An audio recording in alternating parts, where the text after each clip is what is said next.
Alexis Moncayo y Licenia Espinel comparten un diálogo con el invitado. En Punto Noticias hablamos de...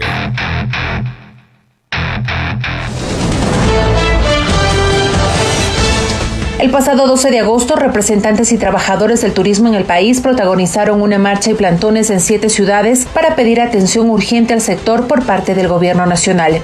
Tras esa jornada de protestas, la ministra de Turismo, Rosy Prado de Holguín, afirmó que en el gobierno nacional ya se está trabajando en los pedidos de los gremios turísticos, pero que algunos de ellos requerían aprobaciones finales. Según los representantes de este sector productivo, la emergencia sanitaria por el COVID-19 dejó pérdidas por cerca de $1.200 millones para esta actividad.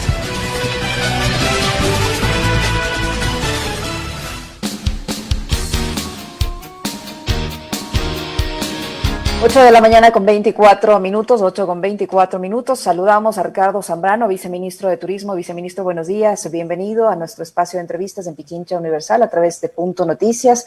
Les saluda Licenia Espinel y Alexis Moncayo. Yo quisiera comenzar esta entrevista con una decisión adoptada en las últimas horas por el COE Nacional en el sentido de reabrir algunos espacios turísticos que tienen que ver con la utilización de piscinas, que es el caso de Papayacta, por ejemplo. ¿Qué nos puede decir al respecto? ¿Qué cosas ya precisas y concretas hay sobre este asunto? ¿Cuándo se va a hacer el anuncio respectivo y en qué modalidad van a funcionar estos sitios? Me refiero también al tema de las piscinas en baños. Bueno, muy buenos días, Licenia, muy buenos días, Alexis. Un cordial saludo desde el Ministerio de Turismo. Efectivamente, como se menciona, el día de ayer salió la resolución a través de la cual se aprueba el piloto de reapertura de todo lo que son áreas húmedas de lo que es la zona de Papayacta, el Cantón Quijos, que tiene una alta vocación en el tema justamente relacionado a turismo de salud. Esta decisión forma parte del plan de reapertura programada de actividades turísticas. Dentro de esto también es importante resaltar que esta resolución también se conecta con una solicitud que ha hecho el municipio de Baños, donde también existe una importante vocación relacionada justamente a este tipo de actividad. Y esto está alineado justamente a la expedición de varios protocolos de bioseguridad. De hecho, como ministerio se trabajó en conjunto con cada uno de los actores que forman parte de esta industria en cerca de 19 protocolos de bioseguridad, y esto forma parte justamente de un plan de reapertura programada y forma parte también de una agenda de reactivación del sector turístico. Hay preocupación en el sector turístico, sin lugar a dudas, porque servicios más golpeados después de que llegara la pandemia al Ecuador, y claro, no solo en el Ecuador, sino en el resto del mundo. Pero acá particularmente, días atrás estuvo con nosotros dialogando también Holbach Muñetón, representante del sector turístico, de los empresarios que se dedican a esta actividad, y él nos decía que lamentablemente de parte del gobierno no ha habido la atención necesaria ni la planificación para precisamente ir atendiendo estas urgencias y estas necesidades que ellos tienen en el sector, un impacto que refleja el cierre del 33% de negocios y la pérdida de más de 25,000 empleos. Sí, efectivamente, hemos estado en contacto con varios de los actores de la industria turística. Yo creo que es importante primero entender el contexto, ¿no? El contexto en el cual no solamente el sector turístico del país está afectado, el sector turístico del mundo está afectado. Estamos hablando de una crisis no solo ecuatoriana, sino estamos hablando de una crisis planetaria. De hecho, en el contexto de la agenda de reactivación, siempre nosotros destacamos que una de las variables más importantes que ha influido esto es la contracción del consumo, la contracción de la demanda. Yo creo que partiendo justamente de ese análisis, creo que es importante analizar y ver justamente qué se ha hecho y qué se ha avanzado. Yo les había mencionado que hemos trabajado en una agenda de reactivación del sector turístico, cuál es el resultado de un proceso participativo con todos los sectores. De hecho, el primer día, al día siguiente que se declaró la emergencia, se generaron 5 mesas de trabajo con los actores privados, con los actores públicos, con la academia, a través de los cuales se levantaron varios de estos insumos. Entonces yo digo, claro, ¿qué es lo que hemos hecho desde ese día hasta la fecha? Yo creo que se han hecho muchas cosas, no solamente lo que ustedes me preguntaban al inicio sobre la resolución del COE de la reapertura de áreas húmedas, todo lo que tiene que ver con el tema del turismo termal, sino varias acciones más. A mí me parece que es importante. El fin de semana también salió un acuerdo ministerial muy importante para la industria turística, a través del cual se reducen los techos de cobro de las licencias únicas anuales de funcionamiento. Tomemos en cuenta que la licencia única anual de funcionamiento también es una carga importante para la industria turística. ¿Y qué es lo que está pasando con esta coyuntura? Con esta coyuntura yo creo que es importante tener en cuenta cuáles son los desafíos. El desafío que está enfrentando la industria turística es un desafío de pérdida de liquidez. Todo lo que hagamos como gobierno, todo lo que hagamos como sector público para ayudarles a tener liquidez, justamente es parte de eso. El tema de este acuerdo ministerial relacionado a la exoneración justamente de los cobros que tienen que ver con la licencia única anual de funcionamiento es un tema importante. También hemos trabajado en el marco de la ley de apoyo humanitario en lo que es la exoneración de la tasa del 1 por 1000. Este ha sido un pedido histórico de la industria turística y que también responde a este desafío que es justamente la pérdida de liquidez del sector turístico, pero sobre todo yo creo que también es importante analizar que nos enfrentamos a otro desafío, que es un desafío también importante para poder reactivar y recuperar la actividad turística, que tiene que ver cómo somos capaces de generar confianza y cómo somos capaces de generar seguridad. Para eso justamente se ha trabajado no solamente en los protocolos de bioseguridad, sino también en que Ecuador tenga un reconocimiento como destino seguro a través del Consejo Mundial de Viajes y Turismo, que justamente se lo hizo la semana anterior.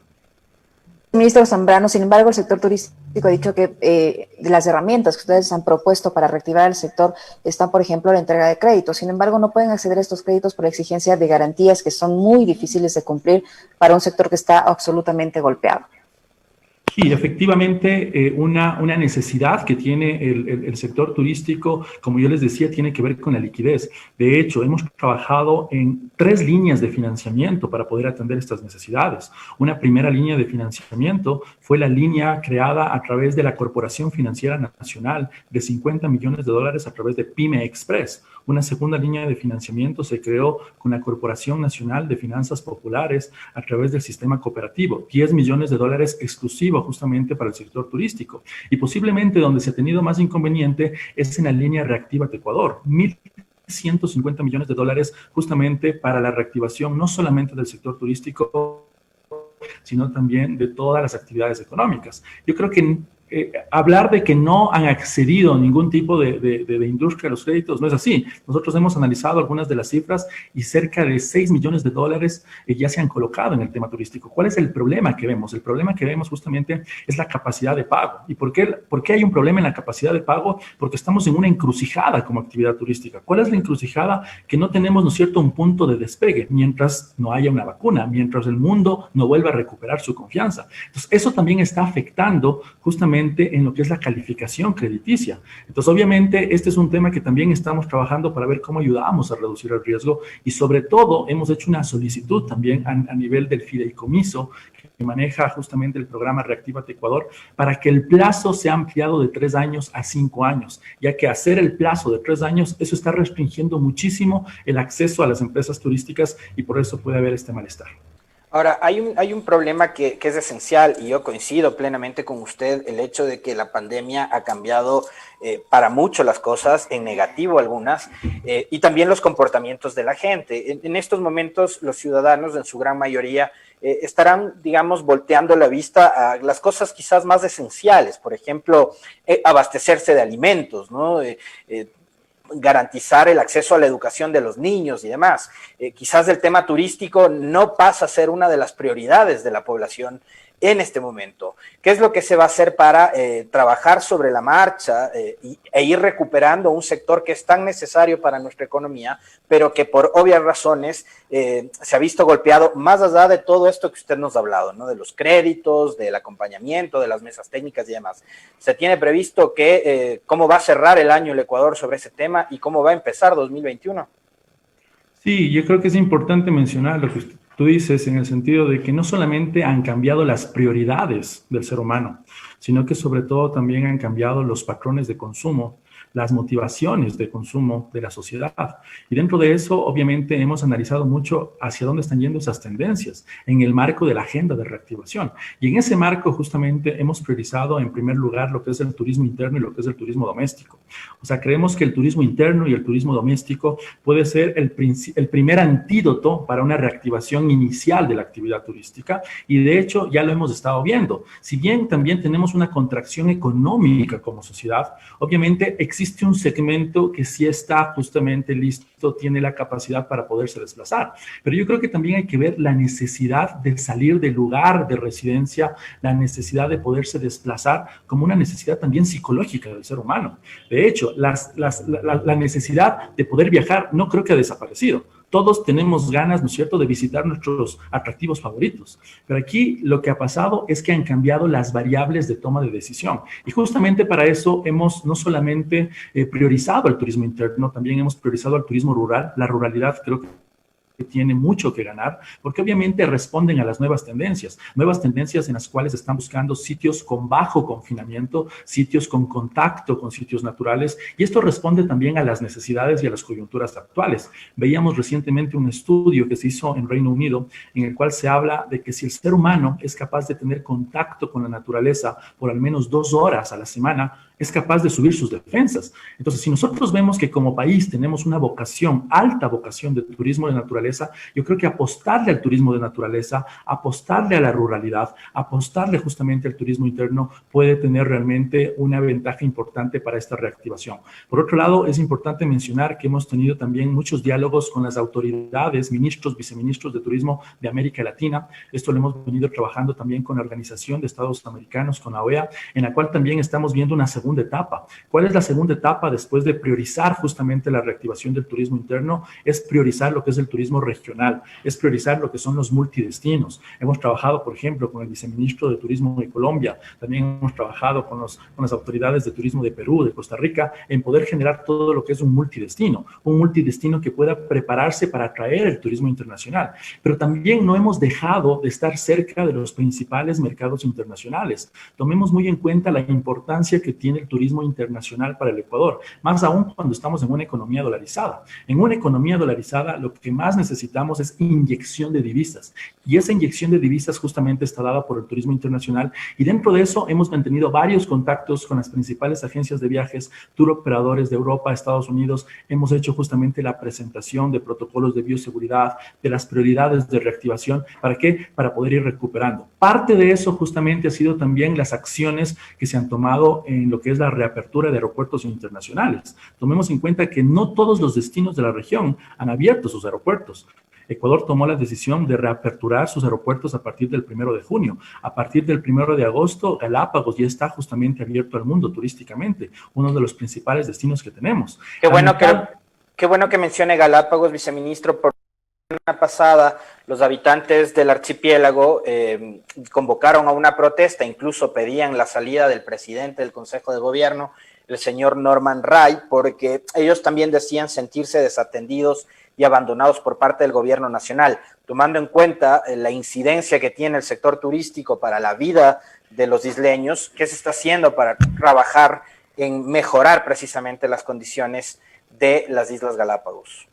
Sí, justamente como le mencionaba, la decisión de poder reaperturar Galápagos turísticamente al mundo a partir del 1 de agosto fue una decisión que también se la resolvió a nivel del COE nacional. ¿Para qué? Para que todo pasajero internacional, todo turista internacional no tenga que hacer el aislamiento de 14 días, sino que se tomó una decisión de que justamente cualquier pasajero que venga al país con una prueba PCR negativo y que entre a Galápagos tiene que hacer una cuarentena de máximo 48 horas en el país, porque tiene que someterse a una nueva PCR para poder entrar a Galápagos. ¿Con qué objetivo? Con el objetivo también de poder cuidar a la población local galapagueña, pero sobre todo también de poder generar una reactivación del turismo. Como ustedes ven, estamos en una encrucijada en la cual el turismo no está funcionando como antes de la emergencia, sino que el turismo también tiene ciertas restricciones. Pero lo que hemos visto es cómo por más que existan esas restricciones, podemos ir reabriendo este tipo de actividad. Entonces, la reapertura de Galápagos el 1 de agosto es importante. La llegada ya de líneas aéreas, vemos que está la TAM Avianca ya volando con vuelos semanales, creo que es importante. Una muy buena noticia, el primer vuelo que llegó justamente de la TAM, cerca de 130 pasajeros a Galápagos, fueron 130 turistas. Entonces, este proceso de reactivación en Galápagos es paulatino. También es importante mencionar que en Galápagos han trabajado en protocolos de bioseguridad específicos para los establecimientos turísticos, para embarcaciones turísticas, pero por otro lado también es importante mencionar que a nivel ya de las áreas protegidas existen protocolos para los diferentes puntos de visita. Estos elementos son elementos que sirven de mucho para la toma de decisiones de viaje y sobre todo para la reactivación del turismo a nivel no solamente nacional, sino sobre todo a nivel internacional. Y cómo Viceministro Zambrano, en este sentido, este sello Safe Travels que usted mencionaba hace un momento, ¿en qué medida ayuda a esta reactivación? ¿Qué significa? ¿Cuál es el beneficio de tener este sello por parte del Estado?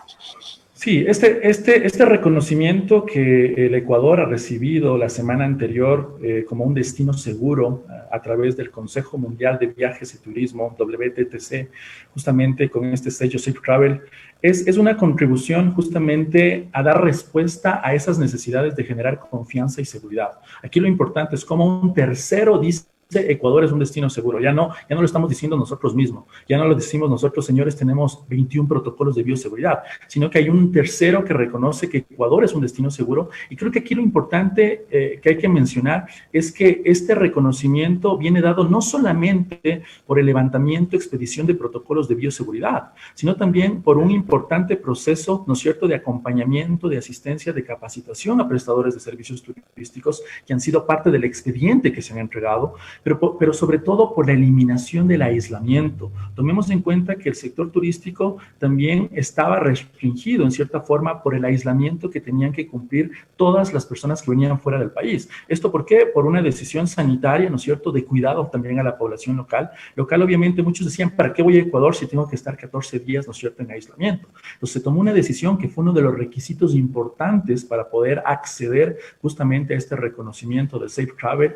que fue la eliminación de lo que se llama aquí en Ecuador el APO, el aislamiento preventivo obligatorio. Ahora, ¿en qué contribuye esto? No solamente en poder dar seguridad y confianza a nivel del mercado internacional, sino que esto contribuye mucho también en la generación de competitividad, en la generación de diferenciación. Estamos en una época globalizada y competitiva a nivel mundial, y aquí lo importante también es implementar estos diferenciadores a nivel destino. Vemos que realmente a nivel de la región, solamente Costa Rica y Brasil han alcanzado este reconocimiento. Entonces yo creo que este es un tema que también contribuye a generar confianza en el mercado internacional y que obviamente esto nos va a ayudar a poder generar un proceso de recuperación y reactivación paulatina en los próximos meses. Yo tengo una inquietud más, Alexis, si tú tienes otra. Rápidamente, viceministro, ¿cómo nos va en esta nominación del World Travel Award, que se conocerá el resultado el 1 de septiembre próximo? Bueno, sí, de hecho tenemos algunos candidatos, tenemos a la ciudad de Guayaquil, ¿no es cierto?, como un destino importante para todo lo que son convenciones, tenemos las ciudades de Quito, tenemos que, por ejemplo, atractivos importantes que están también postulados, como por ejemplo la Iglesia de la Compañía y otros más. Aquí yo creo que es importante mencionar que también esto contribuye, también esto suma, ¿no es cierto?, y esto más aún en una coyuntura de crisis, en una coyuntura de emergencia, creo que también genera emoción y expectativa en el mercado turístico. Ecuador ha sido reconocido en los últimos años a través de este tipo de premios con varios destinos, con varios atractivos y con varios servicios turísticos, y en este año obviamente estamos apuntando para que también podamos ser reconocidos con este tipo de sello, con este tipo de premio, para que también contribuyamos ya no solamente a generar confianza, sino que contribuyamos a generar motivación en el mercado y en el visitante. Muchísimas gracias.